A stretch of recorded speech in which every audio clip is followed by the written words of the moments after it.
All systems go. Clear for liftoff.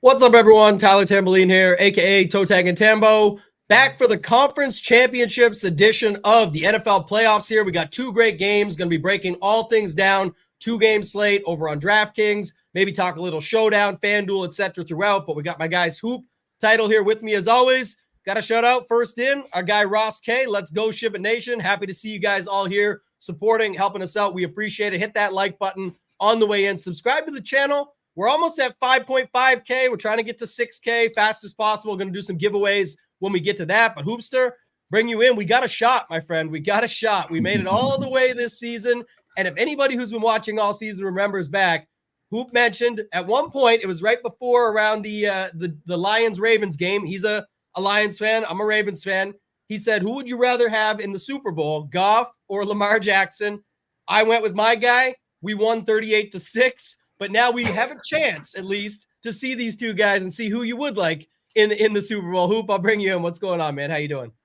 Yeah, there is a chance. There's no doubt about it. I'd take it. Get the Ravens, Lions in that Super Bowl, and then we can see. The talk is pushed aside. Your little 36-7 shot you had to take there, that's out the window at that point. If they're both in the Super Bowl, whatever the hell it is, close enough. All right, close enough. So if they both get there, we'll see, but it's been a fun ride. And then we've joked all season. Titles team almost got the job done last week as well. That would have been even more ironic if we get all three of our teams into the final. Huh? You would have been at the game. It would have been at Ford Field. That's a good point. Lions. It would have been a fun time. Yes. Yeah. That would have been my preferred option for the squad, playing at home against the Packers instead of on the road against San Francisco. We'll obviously get into the games and kind of talk about how we see it all playing out. But for fantasy purposes, prize pools are massive. I mean, as always, and we had a good week last week. I was one pass away or one rushing touchdown away from another millie. Didn't go my way. Finished 15th in that puppy. It's all right. It's going to happen this week though. Feeling good. The momentum's starting to build. We're going to go through, talk some scenarios, talk some roster construction, talk about the games, talk about the positions. Get you covered on all angles, so you get that opportunity to maybe ship something tomorrow. It's going to be fun. Both games, looking forward to it, and looking forward to talking through the slate with you guys today. Yeah, we get some golf sweats today too, so excited about that. Golf always ends early on this week, so tomorrow we can focus on the football, but got to bring in the man, the myth, the $1 million mullet Title. What's going on, man? What's happening over there? How you doing? You saying I'm going to win the Millie Maker tomorrow? Because I got the mullet. The mullet's getting worked on. I'll take the Millie, though. No doubt about that. I wish my team was in it. I'm at this point in my life, I wouldn't even say Hoop loves the Lions a lot more than I like the Packers. I'm more like you now, Tambo. I grew up a diehard Packer fan. Money definitely surpassed that, and I cheer for that a lot more. But, man, it would have been nice to see the Packers and the Lions. It was a great game. No Debo, I think, did help. We'll get into the games. I'm on both favorites. I wouldn't be surprised if we see like 14, 21-point games. I like the Ravens. I like the Niners. But, yeah, it would have been cool seeing the Packers. Talk about my mullets. Appreciate that. I'm working on it. And I definitely want $1 million tomorrow. So I hope you talked it into existence. Are you going to play the Millie Maker tomorrow? Yeah. No, I'll play at least. I'll play at least like 20. Usually I've been like around like the 20, 40 range, something like that. So I'll be live. I always use the rounded reference, right? Where you just tell me, you go ahead, Tambo. You waste your money on that shit. I'll just collect cash and as I pass go every single week. Hoop, give me your Keegan Bradley. Yeah, that's what I'm sweating today. Give me something, Keegan Bradley. You got a sweat. Okay. Yeah. I don't have a sweat, but I just need Keegan Bradley to do something. Okay. Hoop, I'll bring you in again, man. Just talk to me first here. Before we bring up, we are going to do some screen sharing. We'll show you guys our projections updated as of last night. Everything, it looks pretty clean cut as far as Shanahan was talking about Debo already being in good shape, ready to go with that shoulder.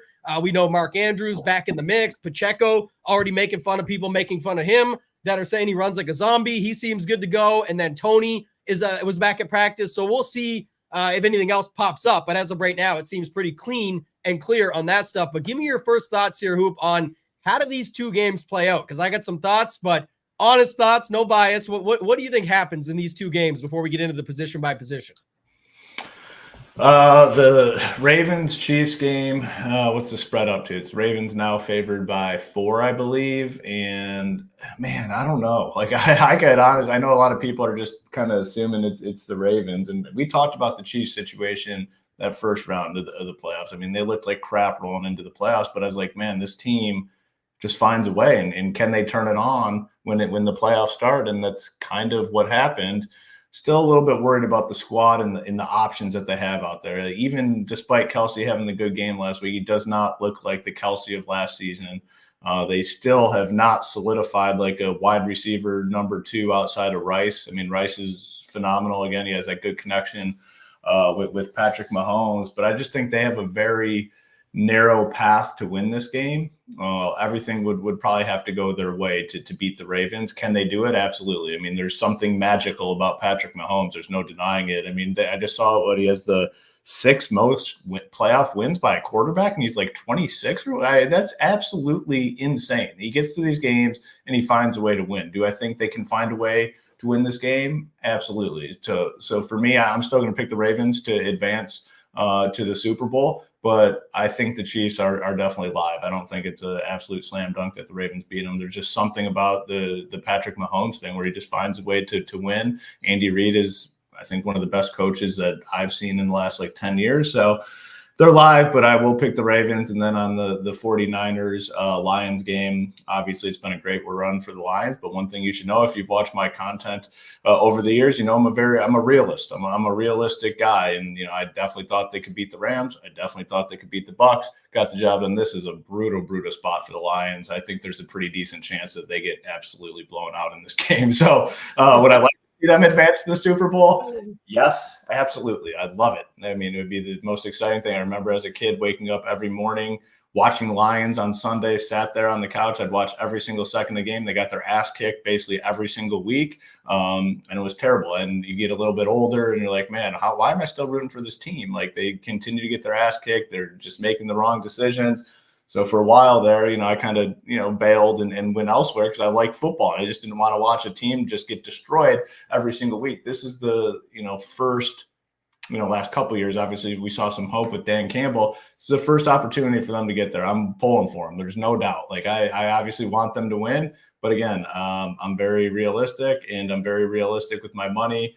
And I think that the Niners could put up a big number and beat the hell out of the Lions. Now, if the Lions do win this game, I think it would be like a close, competitive back and forth game. But for me, the most likely scenario, I think, is the Niners to beat the hell out of them tomorrow. Unfortunately, it's tough to say, but again, that's kind of where I'm at on that one. Andrew, our guy, said, should I cash this out? This Lions-Ravens? Guess I'm cashing it out after. I mean, you gotta factor in the odds. I'm sure the cash out number is probably not great. It's probably horrible. I was gonna say I'll definitely let that ride. Title. Do you have any different thoughts or anything else to add to that? Like, how do you see these two games playing out tomorrow? I've got some thoughts that I'll add at the end, but want to get your take here first. I'm on Ravens to cover 4, Niners to cover 7. I agree with Hoop in a lot of the standpoints. I feel better with the Niners because Mahomes, he's a winner. There is no doubt about that. But man, the weapons he has. Like I've talked about it before the playoffs, he keeps finding a way to do it. He's played great football as Mahomes, but this Ravens defense is incredible. Lamar's legs, just think they have more outs to win. So, I mean, it's going to be rocking in there. I'm a lot more confident the Niners covering 7 than I am Baltimore covering 4, though. But DFS, and it's a whole different ballgame, DFS, than like what I see these games going as we talk about all the time. So I hope Hoops Lions wins. We'll talk about golf, but I think the Lions are very interesting at low ownership on this 2-gamer.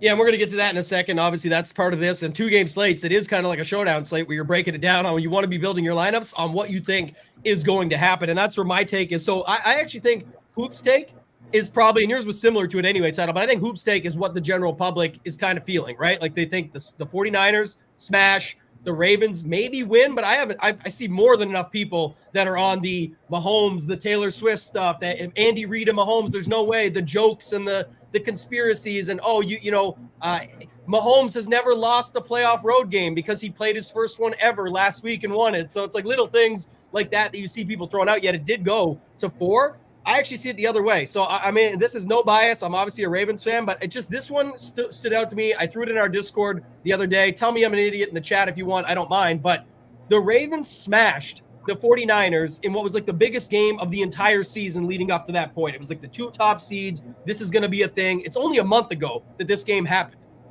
The Ravens smashed them despite CMC rushed for 100. Ayuk and Kittle both caught over 110 yards. Obviously, Purdy had the bad game, but the Ravens still smashed, got the job done there. Then they put up 56 on Miami. Then they lost to the Steelers with their second group by 7 points. They didn't even play their guys, obviously, in that game.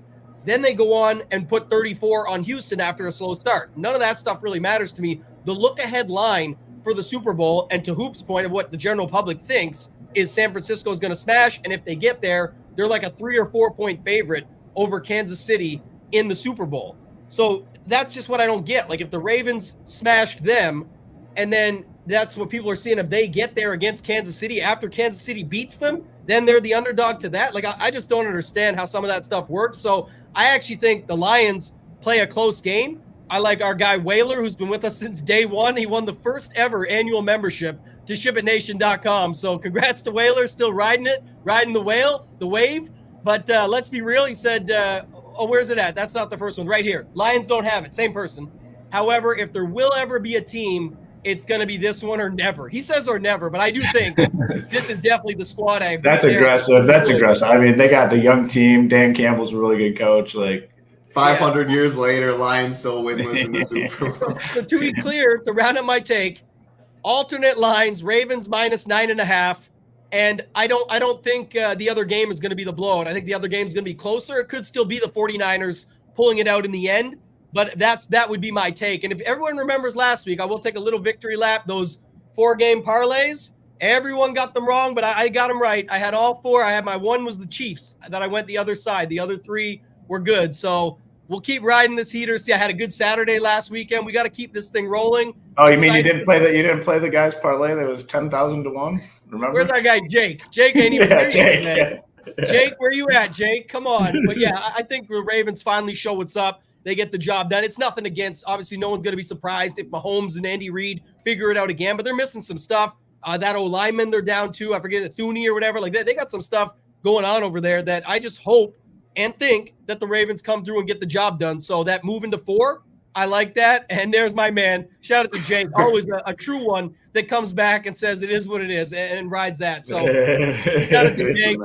Let's get into this. I'm going to get this thing shared. Hoop, anything you want to add on that or any extra thoughts while I'm pulling this stuff up, and we'll get into the slate here. Yeah, I mean, it's fun to obviously talk about it, talk through the scenarios, and now it's time to take those thoughts and scenarios and apply them to some DFS lineups. And we'll talk through the positions. We'll do some, roster construction stuff, which we had started to do on the show, which I think is very helpful for people when they go in and start building lineups on their own. So we want to do a little more of that stuff. And yeah, again, it's a good slate. It's gonna be fun. Yeah, quick note, if you guys still want to get in on the action, there's lots of stuff still going on. Remember, while NFL is winding down, we've got NBA in full swing, projections, ownership, PGA. We still have the PGA-only packages, more than half price of most of the other sites in the industry, having huge success. Just 3 weeks in, our guy Mark F., who won the Millie in NFL Showdown just a few weeks back, ended up winning a Fantasy Golf World Championship seat, and he won the big 2K tournament yesterday as well. We've got MMA. It's just on a short break this week. Then I think it's back for 6 in a row or something like that, NHL, and then MLB's coming back soon. But if you want to get in, go to Join the Nation. The prices are all there, but the code PGA10 is not just for PGA only. It gets you 10% off any of the monthly, 6-month, annual packages as well, if you guys want to check that out, so you guys can get in on the action over at ShipItNation.com. Let's go back here. We're going to use our partner, The Solver. In The Solver, you'll see our projections right here loaded. They were updated late last night, so these are pretty accurate going into it. We are going to go position by position. Let me know in the chat, though, while we're doing this, who do you guys got winning these games? Who are the 2 winners? If you want to throw spreads in there, whatever you guys want to do, throw it into the chat. But Hoop, start with you, man. Let's break down some of these quarterbacks you were talking about. Purdy is definitely popping the most from our projections. Lamar, Goff, Mahomes, sort of how the value rates out. What are you doing here at the quarterback position on tomorrow's 2-game slate? $1 million up top. Yeah, so the first thing that obviously stands out is like Lamar Jackson, and you've needed him the last 2 weeks essentially, or you're done. I mean, he's gone off in back-to-back games, 39 39. And, it's crazy too, because if you think Lamar Jackson's going off for 39 fantasy points, you would assume that he's just rushing it a ton. And he did rush 11 times last week, but only 6 the week before, and had it was the week before that he had was it 6? The game before that he played was Yeah. So, okay. Sorry. This was the sorry. Yeah. I'm messed to start here, but okay. So this was their first game in the playoffs last week, and he absolutely went off. You needed him. You needed the 39 fantasy points. He clearly has the highest ceiling on the slate, and he gets Mark Andrews back as well. So, he is a little more expensive. If you are going to play a lot of Christian McCaffrey, if you're going to play him with McCaffrey, it does start to add up pretty quick in terms of the salary. You get,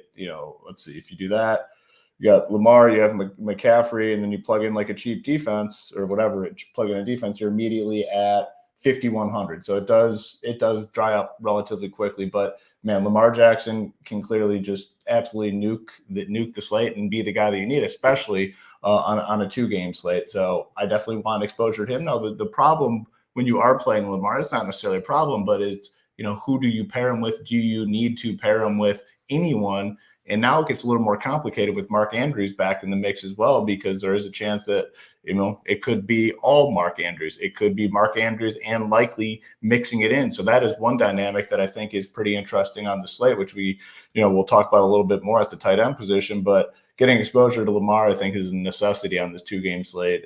You watch that 3 Eastern game and he goes off and you don't have him. It's a laptop closing sort of afternoon. You don't want that. So definitely interested in a lot of Lamar. We have a pretty aggressive projection on Brock Purdy, which I'm fine with. I mean, that's what kind of we're all about here. You go around the industry, everyone's going to have the same the same numbers for the same guys within, 1 or 2. We have an aggressive number. And I like this because I do think that the Niners can absolutely smash in the spot. I mean, they're projected to score 29 points. The Lions defense has not been great. It's given up some pretty big plays.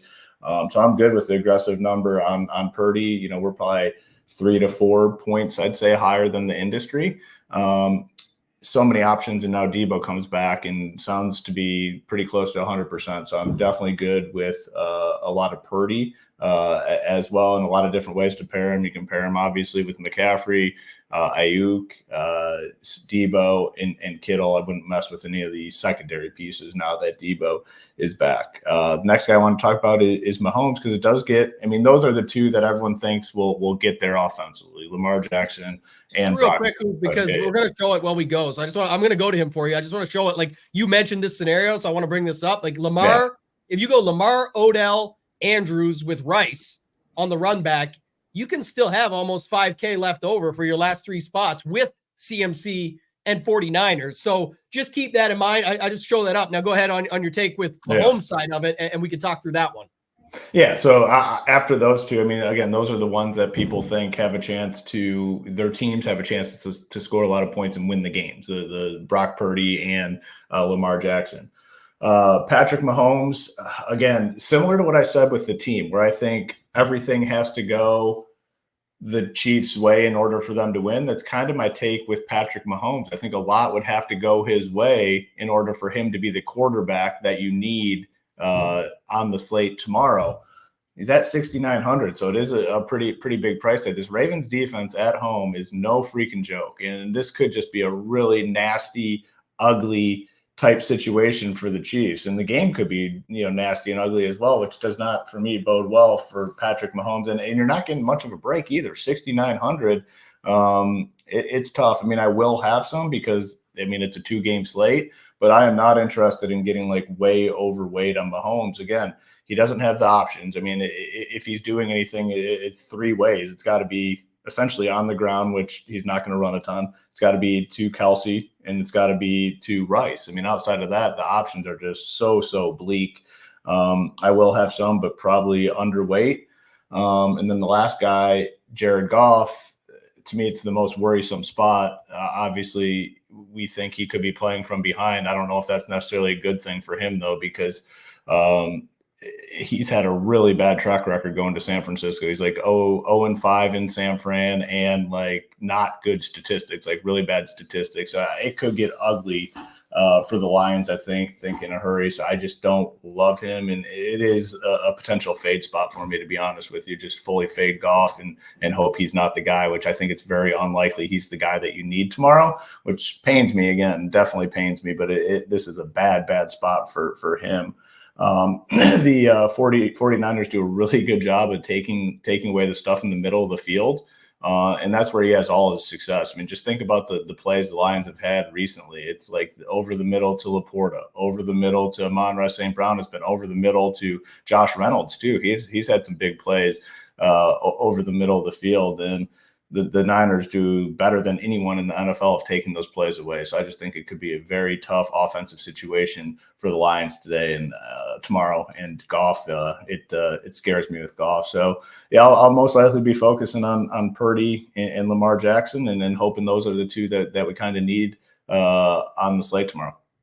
Yeah, I got to see when we'll get to defense at the end and go through it. Some good life lessons in here. Our guy Jake says we back real DFS players own their loss. I think that's in life. People that own their mistakes and just realize that nobody's perfect, can make mistakes and move on. I love our guy Could Be Travis, keeping all the money in Canada like he always says, but if we don't win, we learn. The more you learn, the more you earn. Philosophy over at SHIPITNation.com. Definitely something we're all about. Even if you didn't have the best NFL season, it's not really what it's about. It's some of the lessons you picked up on that put you there in the future to have success with those little tidbits that you picked up on along the way. It's not my first year playing DFS. It's a lot of the stuff combining to have success over the years of being able to put it together. Mark F is in the building. We talked about him earlier. Congrats again on the big day yesterday, Mark.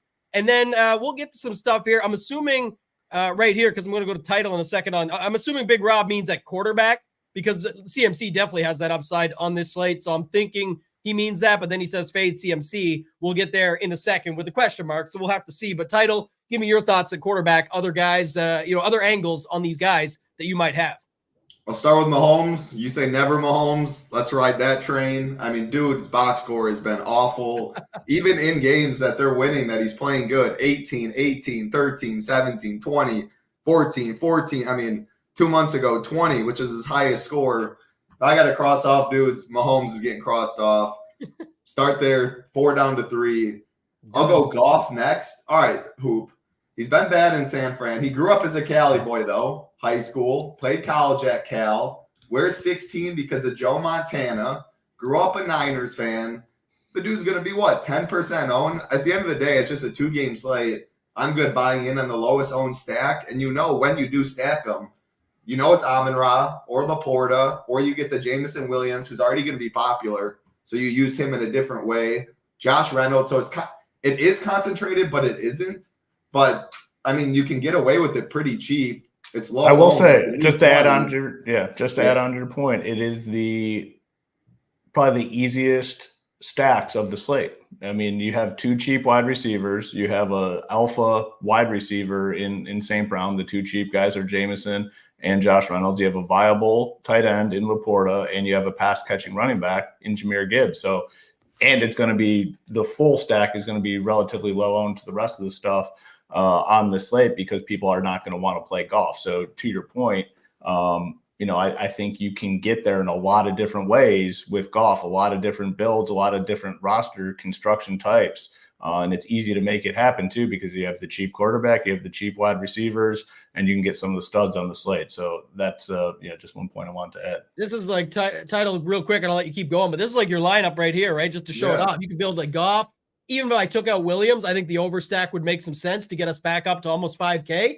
But you're against Mahomes. You crossed him right off. McCaffrey. We're going to talk about him in a second when we get to running back potential lock button on this slate. We'll get to the reasoning in a second. And then Goff, Amon-Ra, you get the best dudes. Laporta, if you want to overstack it, you don't mind, because at least now you're putting a guy that can double down with in your Jameson Williams play here with the quarterback. And then you still have 4.8K. So continue on. I just wanted to show that off as we go along. Keep it dynamic. What else do you got?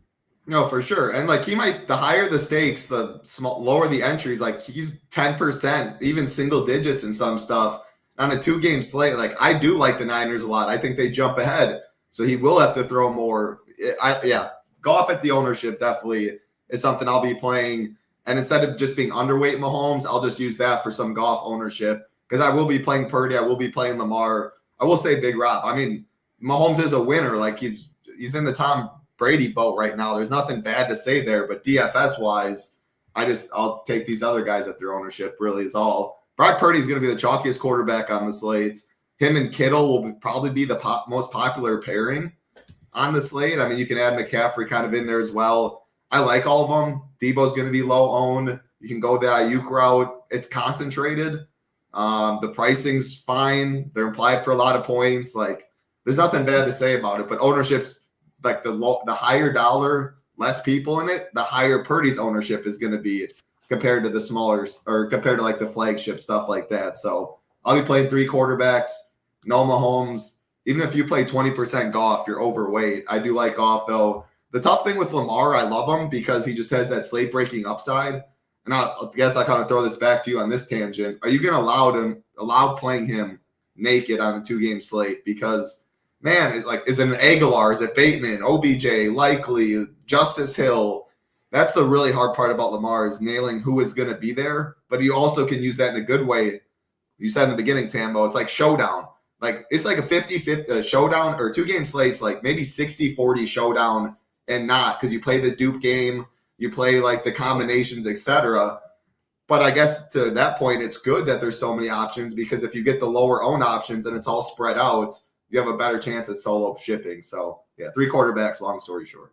All good. No, great breakdown. I think that was good. And I like that you tossed to me on the Lamar one because that would be my piece about this for sure. I'm going to embrace the hard. I forget what coach said. It was like a college coach or whatever said, nothing in life comes easy. It's true. It's like you won't remember it if it wasn't hard. And that's the point with the Lamar setup. That's what we like on a 2-game slate like this where it is hard to figure out who to pair him with. But you got to think of a couple angles. One, what do you think the Chiefs are going to do? They're going to send Chris Jones and these dudes and just try and do it. So what's going to happen? More than likely, he's going to scramble a bunch and pick up some yards on the ground. And yes, anything can happen when you get to the end zone. It's not quite as bad as what we had to deal with all season with Jalen Hurts, where you just got to the one every single time and knew that the brotherly shove or the tush push was coming in. But I think that you could find some of these checkdowns to some of these dudes and let these guys in motion go with it. So I like that it's sort of Zay, Bateman, Aguilar, Beckham. I do wonder what they do with Zay with Snead, because Snead has been real and been doing his thing. So maybe that's a possibility. I don't know, but I like mixing up the Bateman,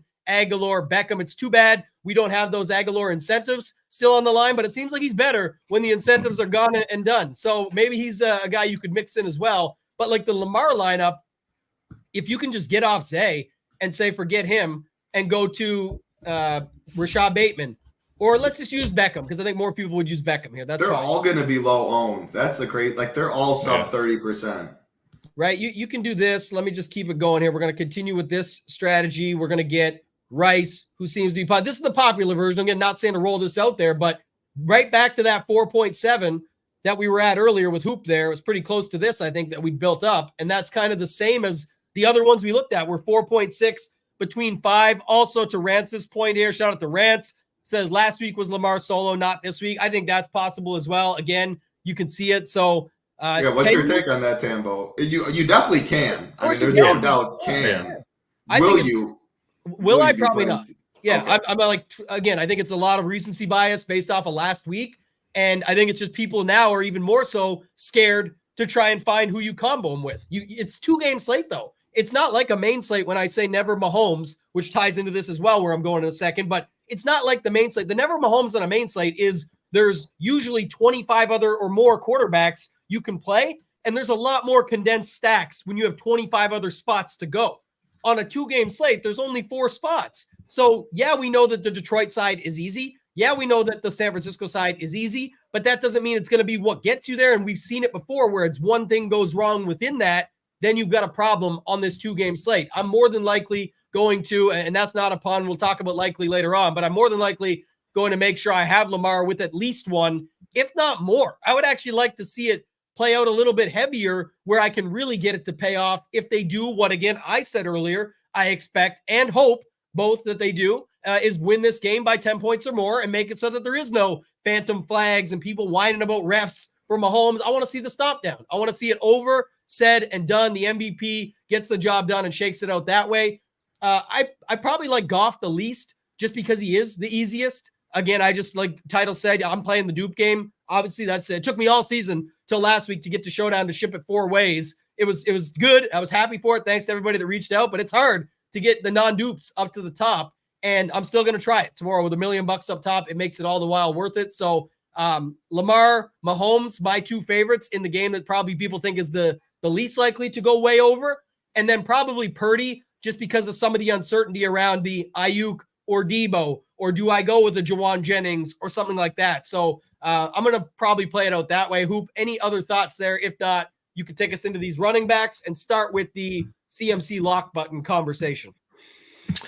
Yeah, running back I'd say is probably the toughest position on the slate to figure out. Obviously, we know McCaffrey is a phenomenal play. I mean, he started out slow last week. I saw a lot of people on Twitter, oh, here's the week that CMC bust, blah, blah, blah. And then he goes out and gets 32 fantasy points. Like, he is just the safest source of fantasy points outside of the quarterback position. And the price is just the price is not nice. It's like way too cheap. It should be 10K, 10.5K, whatever. They bring him in at 9K. It's like, man, it's going to be massively owned. The position is weak.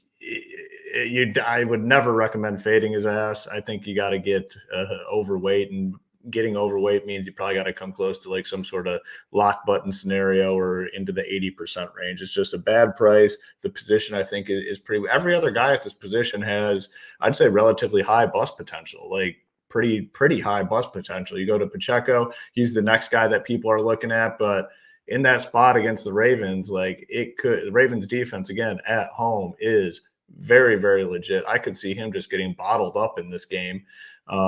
We have the next guy. I'm just kind of going to sort it by projections and go down the list. The next guy is Gibbs. I think he is in a pretty good spot if the Lions are getting beat, which we all kind of think that the 49ers are going to get the job done. Could see a lot of dump offs to Gibbs, 6,400, but it's no guarantee. Like it is no guarantee that he gets the job done at 6,400 in a trailing game script. We were talking about it before the show. We've seen them in trailing game scripts, and they're dumping it off to David Montgomery instead of Gibbs. So it's definitely not a guarantee with Gibbs that if they are trailing, he gets all these dump offs. Montgomery at 56.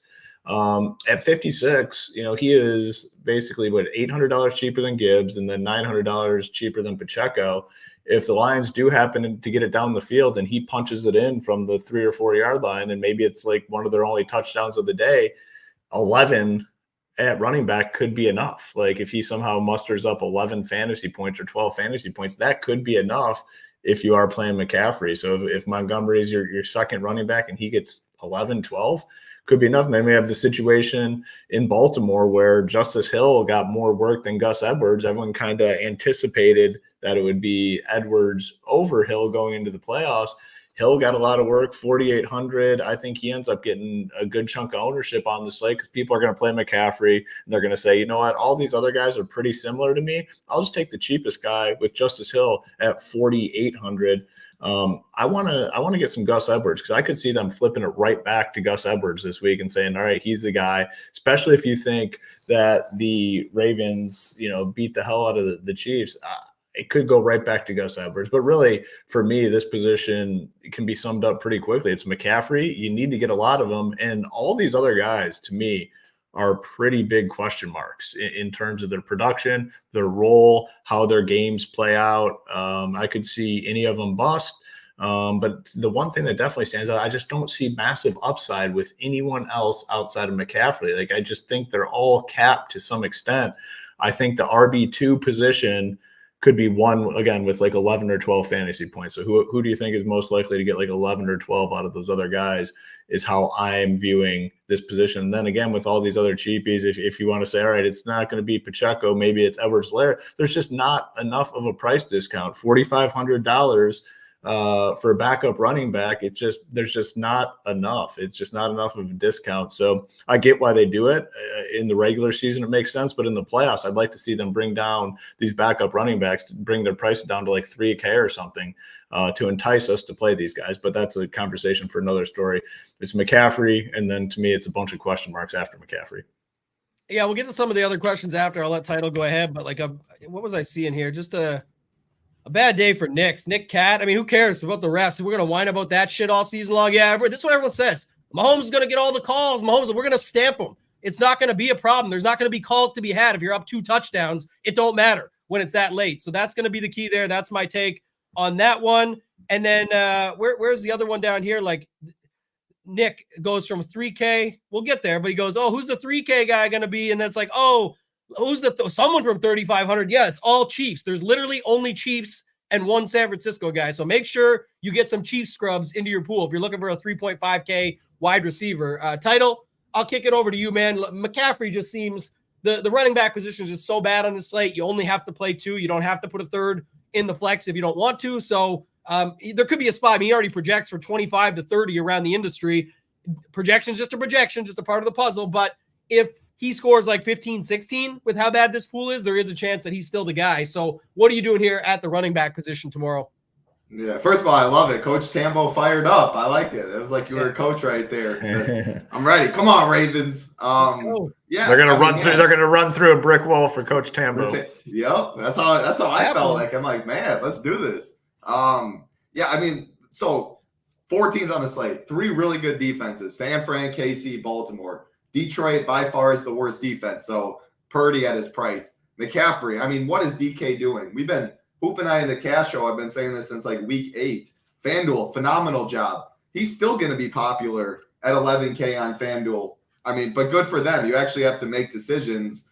It's a game theory fade at the end of the day. Like there's no holes to poke in him by any means. He's minus 365 to score. Everyone else is, I mean, the next best if is you're minus fading, 120. not to cut you off, but if you're fading his ass, you're just hoping he gets hurt on the first drive. Honestly, I mean that's literally you're out if you're fading McCaffrey tomorrow on the slate. Like you hope that you're literally rooting for the guy to get hurt.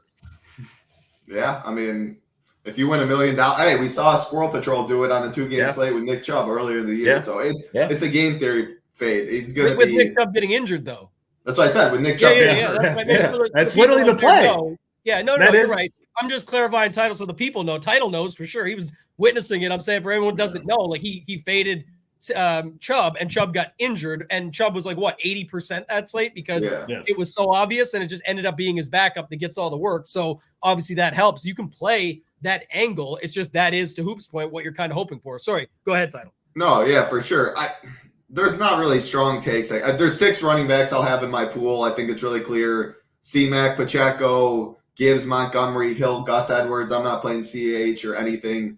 I'm not making any rules on a 2-game slate. Like if you play Gibbs and Montgomery together, that's a way to get different. The likelihood of that working, maybe not much, but I'm not going to necessarily group away that stuff. I do like Baltimore's backfield a good bit in non-Lamar lineups because Gus Edwards, I mean, I like Justice Hill because 4,800 is cheap on a slate where value is not great, and he out-touched Gus Edwards. I think he's better running back. He looks better. 4-point favorites. If I'm not playing Lamar, maybe he falls in the box. 1 touchdown, you're good. And I like playing Gus Edwards because he's more expensive. You get leverage off of Justice Hill. And if Gus Edwards falls in the box, you look at the props, plus 130 for him to score isn't bad at all. Justice Hill's plus 295. And obviously, Justice Hill does a lot of his work in between the 20s and PPR, et cetera. But Gus falls in once or twice. Lamar doesn't get there, et cetera. So I like these Baltimore running backs in non-Lamar teams. I like Pacheco a lot. They're going to run the football. He's been good. The volume is good at 6'5". Montgomery's still going to be lower owned than Gibbs, and the price has started to get a little farther apart at 800. I still like Gibbs because I think they're going to be trailing, and I like him more with Goff. But again, Montgomery's like Gus Edwards. Leverage off a chalkier guy on the same team, and they're both goal line backs that could fall in. Like they're props to score. Plus 120 Gibbs, plus 130 Montgomery. The ownership could be half or something like that. So, yeah, 6 running backs to play CMC. I'll probably be almost 100% though.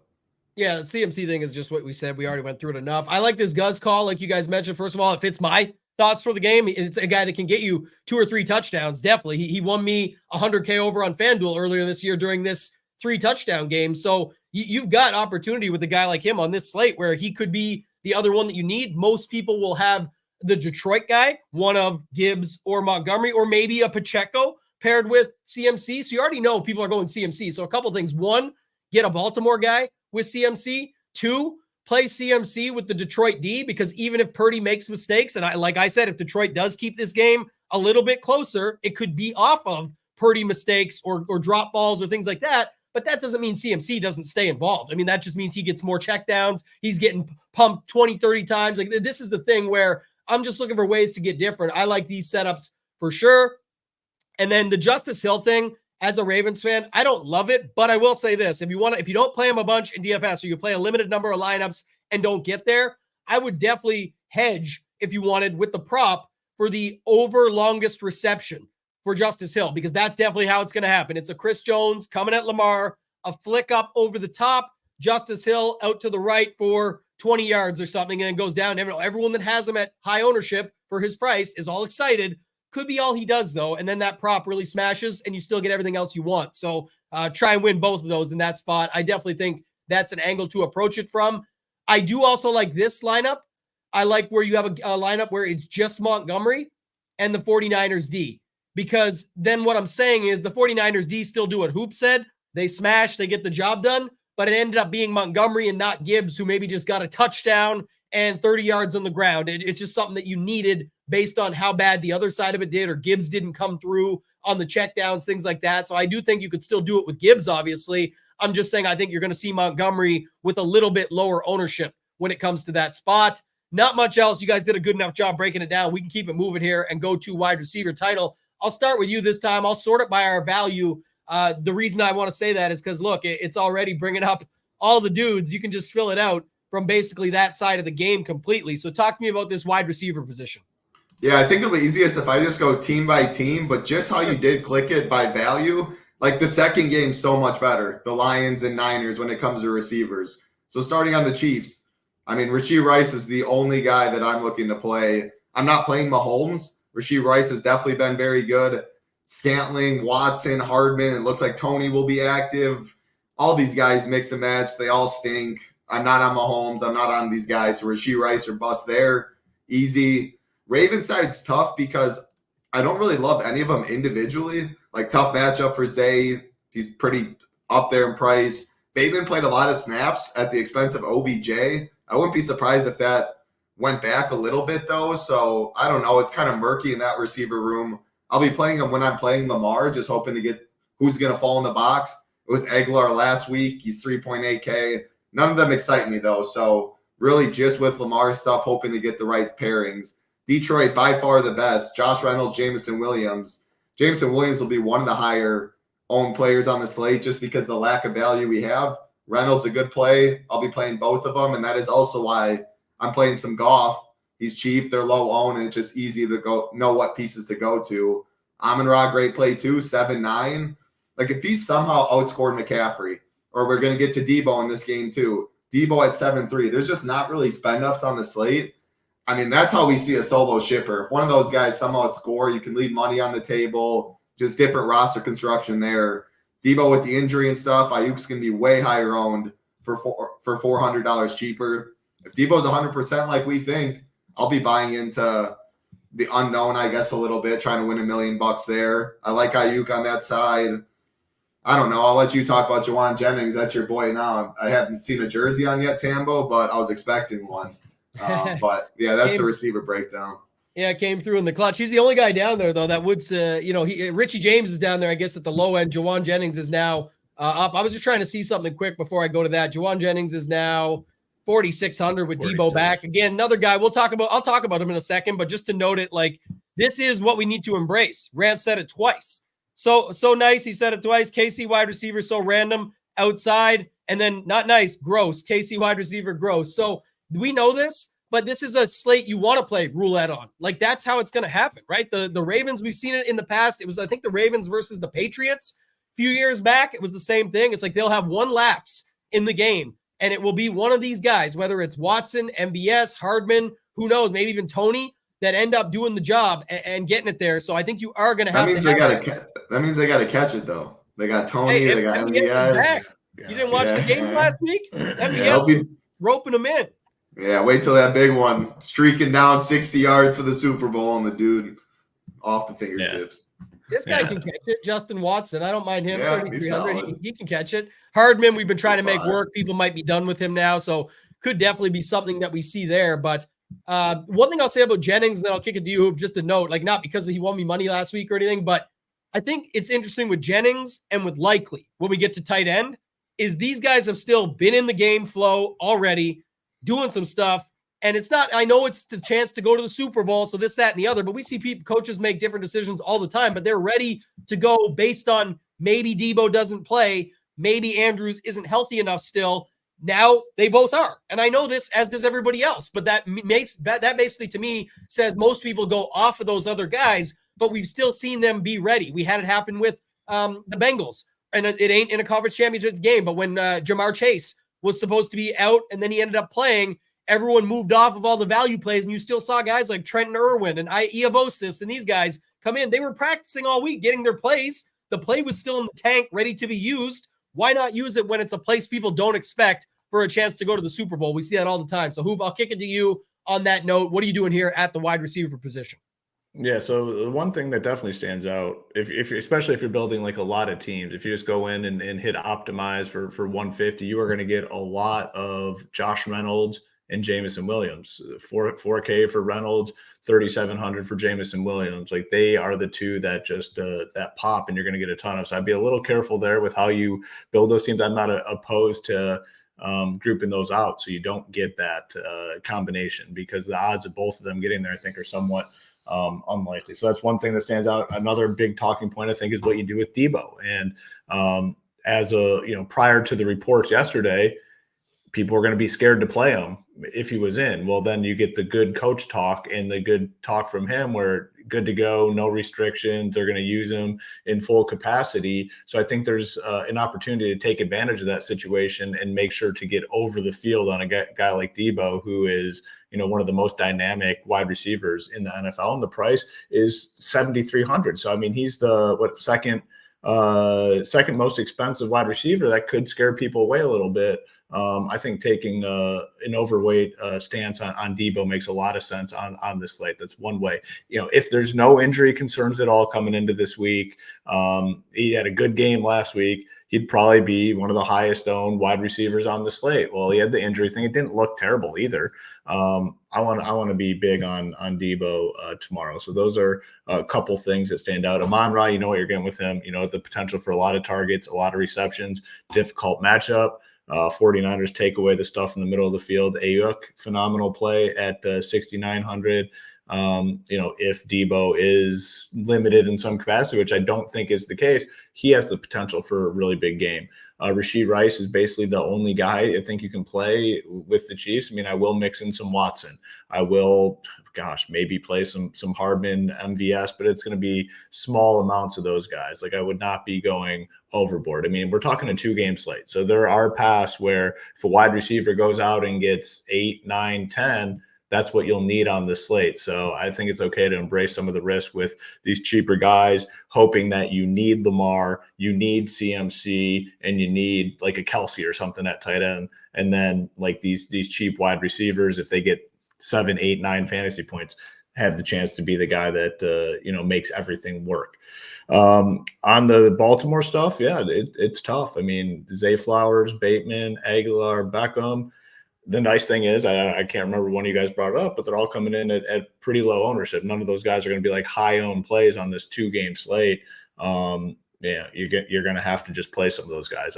There's just no way around it. Again, if you want to take the overweight approach on CMC, you want to take the overweight approach on Lamar Jackson, you're just going to have to embrace the risk of some of these cheap guys. Now, the nice thing with the Baltimore stuff, like we said, is they're all pretty cheap and not a ton of ownership. So that's a good combination.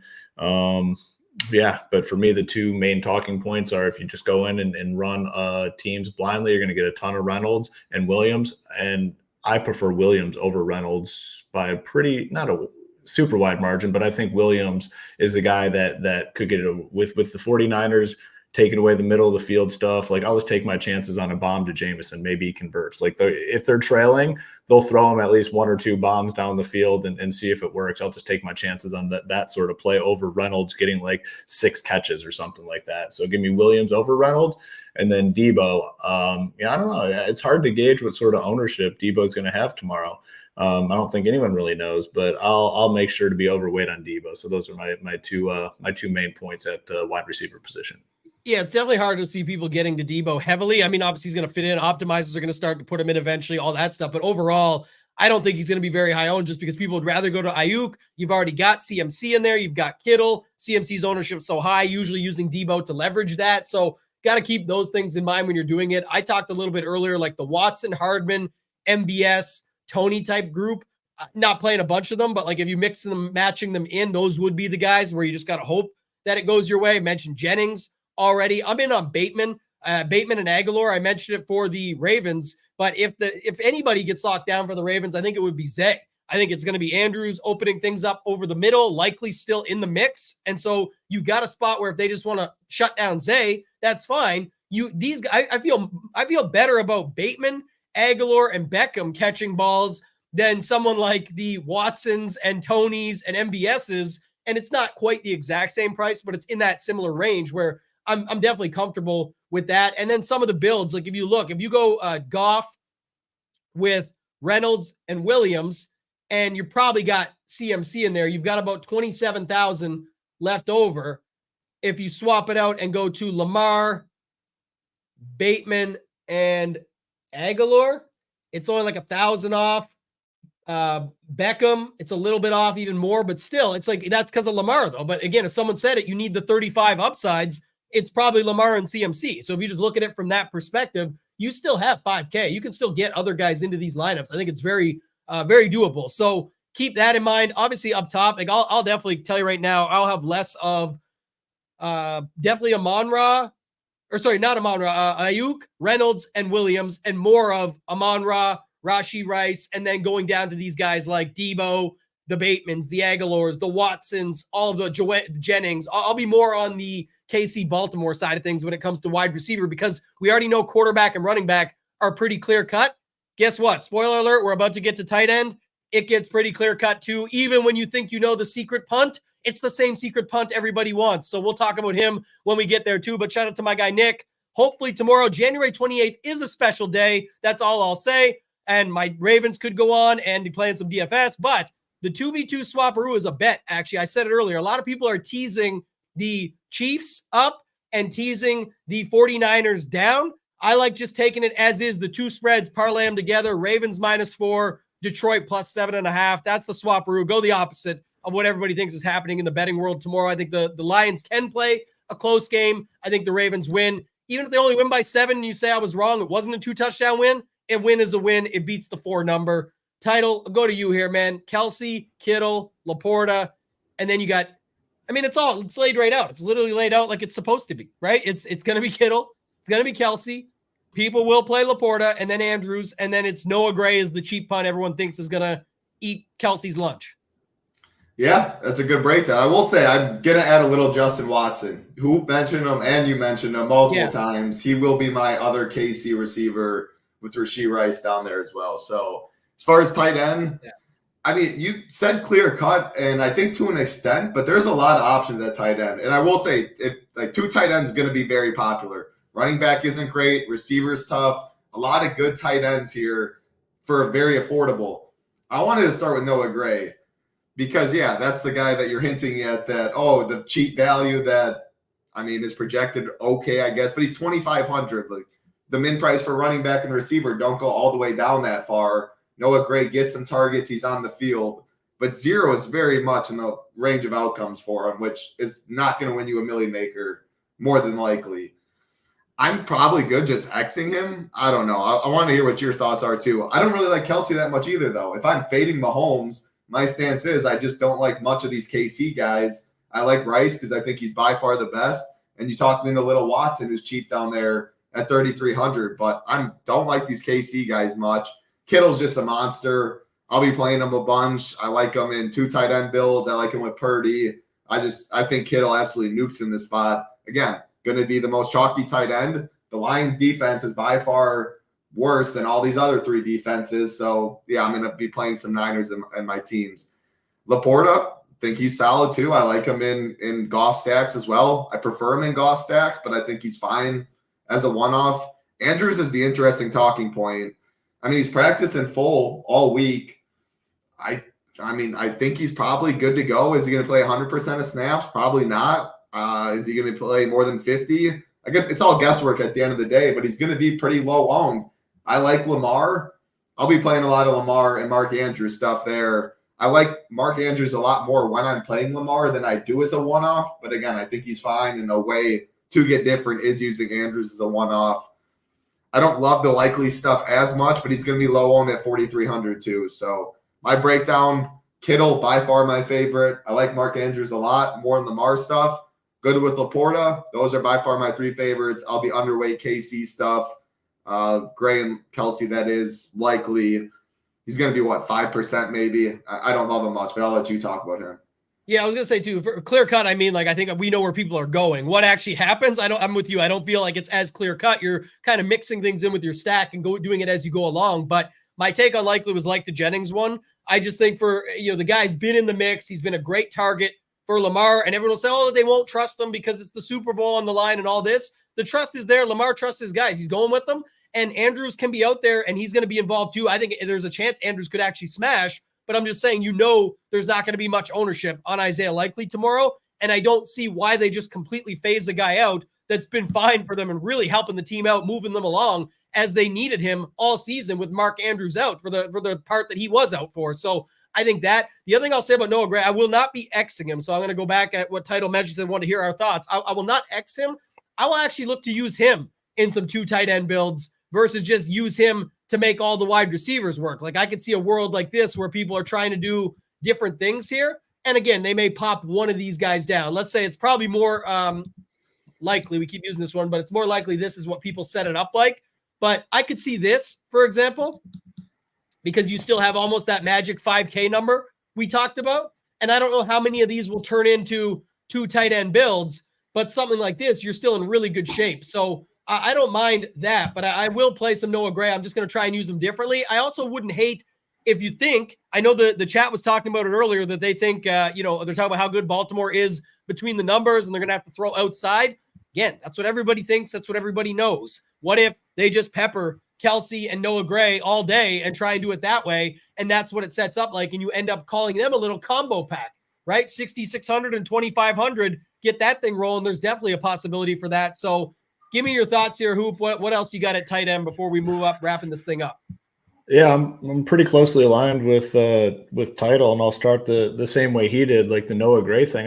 I guess I just don't get it. Like I'm not taking him out of my player pool. Like I get what $2,500 tight end can do for your teams, but in terms of him being the second tight end, if I'm playing double tight end teams, I think that's what a lot of people will do. When you just blindly run the optimizer, you're going to get a lot of double tight end with Noah Gray, especially if you're playing like Lamar and CMC. I know we keep using that combination, but if you're playing both those guys, you're going to get a lot of Noah Gray, and you're going to get a lot of Noah Gray double tight end teams. So I don't know, like, again, not going to exit. Let me cut in for 2 seconds. Do you really you run your optimizer right now? I just did. Yeah, I get like 50% Noah Gray without changing anything, like 50-some% Noah Gray, and really pulled up those teams, and a lot of them are double tight end with. Oh yeah, if you're getting Kelsey. 50%, you are. I just don't believe it's crazy at 3 points.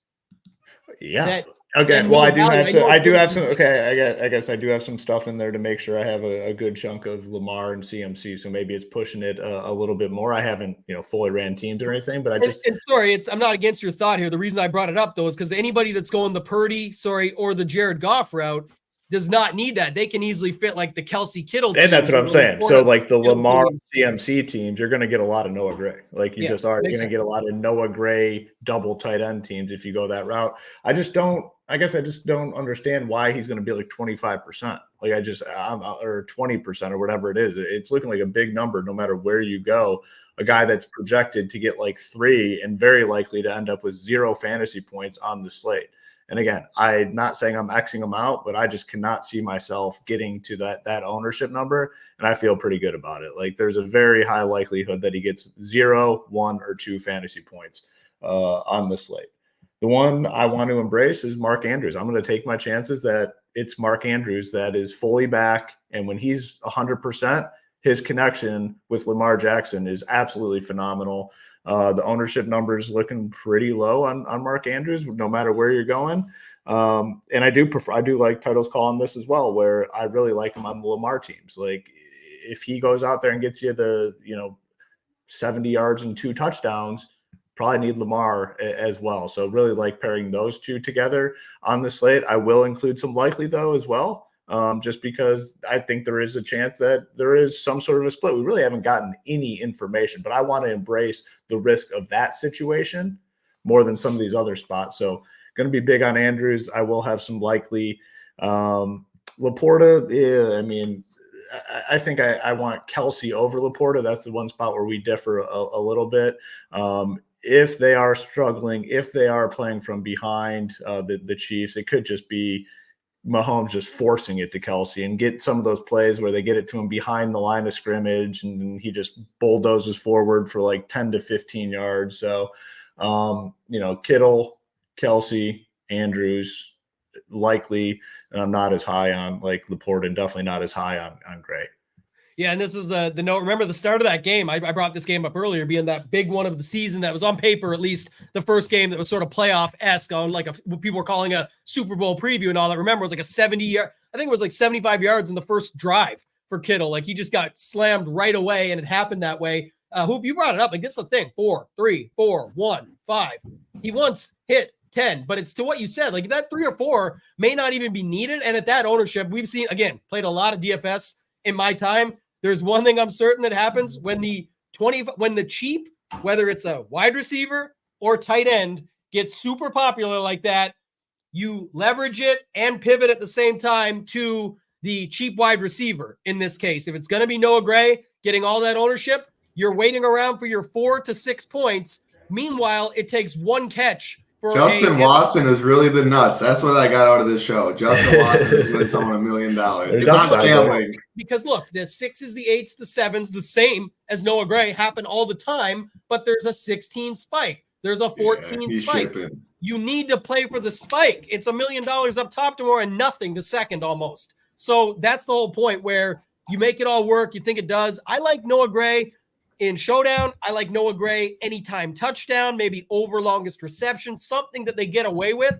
I like him in higher stakes, smaller field where like I'm talking 100 people or less, where you're trying to really build up the floor ceiling combo where you're thinking you can get like Amon-Ra, CMC, Lamar, and something else in there. And then you kind of need just Lamar to connect with the guys you chose, and that could really boost it up. But in the Millie Maker, it can be tougher for that to happen. I'm not saying it won't, but like Hoop said, probably way underweight compared to the field. If I just don't get it though. Why is it just because he's like the only $2,500 guy? Yeah, right. I mean, exactly so like, what it is. Yeah, let's just play a guy because his price tag. Not that he has like a 12 projection at other positions that literally you cannot click a button that low on. It could be on the field. Yeah, I was shocked when I saw the ownership number and I started looking around and everyone has it there. So I'm believing that it's going to be the case. It just does not add up to running back sucks.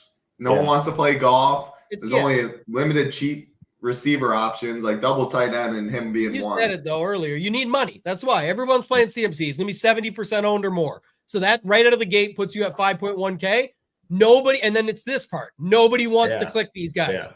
Nobody wants to play anyone below Jameson Williams, Bateman, MVS, Watson. And it's I want to play him. Yeah, you and 5% or 8% or we're doing it. We are going there. We're playing Justin Watson tomorrow. But I'm saying is that that's why it just becomes the natural click.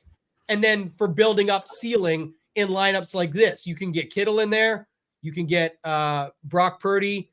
You can get Ayuk. You can get Rice still. You can probably still get the cheap D in. Maybe people don't want to go against their D. Let's say it's the Ravens D. You still have 5.1K. You can pick your Detroit running back and something else. Like, again, you can get to it. So that's the reason why on Gray, probably want to play those 3,500 guys or the 4K guys that actually can get there. So I like that call. Anything defense is defense. We always say title, but anything you got to add on defense? I talked a little bit about ways you could play them differently earlier. Ownership will be higher on the KC Baltimore game. The first game, the lower total, obviously, what is it sitting now? 44 and a half KC Baltimore, 51 and a half Detroit, San Fran. So ownership will follow. No strong take. Kind of just paint a game script, like hand building stuff, whatever that game script comes out to you in your head. I'll try and pick what. Leave money on the table, stuff like that. Play him against your quarterback. Little stuff like that can win $1 million. Yeah, and big time games on the line here. I would say this is my favorite week of the year, every single year, because it's, again, everyone dreams when they're a kid of being in the Super Bowl. These players I'm talking about, you hear about it, interviews, all that stuff that I immerse myself within of them talking about. It's always the dream of playing at the Super Bowl. You hear them talk about, not, again, they want to win it, and in their dreams they win it, but it's such a big deal to get to it. It's like in DFS, trying to get to your first live final. A lot of people go through that, right? Like, I just would like to get to a live final. I just want to get to one.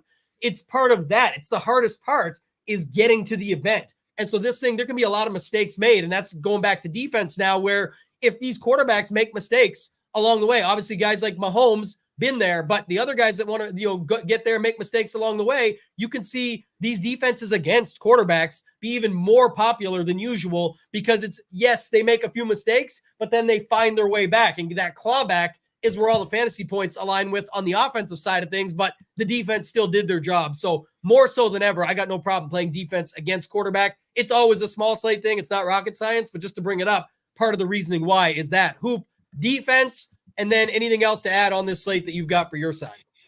Yeah, for defense, I really want a good chunk of the 49ers. I mean, they're the most expensive, and the Ravens are kind of projecting a little bit better, but man, when things go south for Goff, it's turnovers, it's just nasty stuff going. So again, all the projections kind of like the Ravens over the 49ers. I like the 49ers defense over the Ravens, just for the fact that Mahomes can escape some of the stuff. Goff will sit back there, take sacks, turnovers, fumbles, interceptions. It could go south in a hurry for Goff and the Lions offense. So I definitely want to make sure I have a good chunk of 49ers. Outside of that, I'm good with like whatever. And then, yeah, overall mindset on the slate. I mean, I think we did a pretty good job. Different roster construction types, different pivots. The key, for me is definitely going to be maybe the Debo situation, the Mark Andrews situation, that sort of thing. And then, probably being under on a guy like Noah Gray. Yeah, Title, any final thoughts from you, my friend, before we get out of here? Yeah, it sounds like Justin Watson's the winner. Noah Gray stinks. That's the moral of the story. But hey, good luck, everybody out there. $1 million. Good luck to your Lions. Good luck to your Ravens. And let's win some money. The answer might be to play both. We'll try that after we get off the show here. I'll check it out. But want to let everybody know, if you just want to get in for the action on this week, you can get it on the weekly package. You just don't get into the Discord. But if you do want to get it on the monthly package, you're going to get the NBA stuff, the PGA stuff in full swing, the MMA stuff coming back next week, I believe, for 6 weeks in a row. NHL going on, MLB back soon, projections, ownership, the tools, the rankings, all the stuff for each one, the ceiling rankings for NBA, the correlation sheet in golf. We've got the course fit rankings have been absolutely crushing every single week so far. So we've got all kinds of good stuff going on. If you want to get it on the monthly, use code PGA10. It works out to about $60, $62. Works out to about $2 a day. That's going to do it for this one, guys. Thank you guys so much for watching, all the support throughout the season. We will have a Super Bowl showdown show that we'll be back for, but for Title, for Hoop, and for myself, ToeTagginTambo, let's ship it.